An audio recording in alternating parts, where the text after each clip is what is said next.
Um, a lot of the theme is actually written in octatonic. It's in D flat octatonic. So if you start on D flat and go up a half step and then go whole half after that, and I know he uses octatonic in a lot of his action music, but it's the first time I've noticed it in a character theme. So I feel like that's partly what gives it that off-kilter strangeness.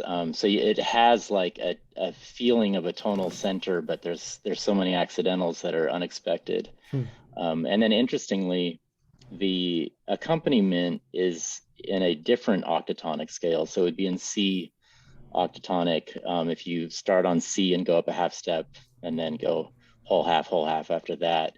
So he's got two juxtaposed octatonic scales happening simultaneously, which adds to, this kind of oddball strangeness.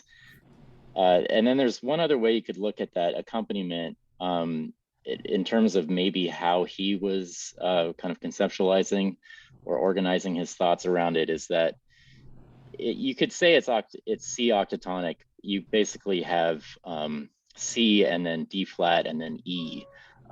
So you have basically a flat nine and then a major third. But if you invert that shape, that's the second half of the accompaniment. You go D flat, C, and then from that D flat, you go down a major third to A. So you basically have this half step and major third either upside down or right side up. And then throughout the accompaniment, that shape is kind of bouncing around all over the place. You're seeing that shape in one inversion or the other all over the place. So it's an interesting kind of design of the chords that he's using. That is fascinating. Josh just kind of gives a masterclass in the harmonic basis of this part of the music.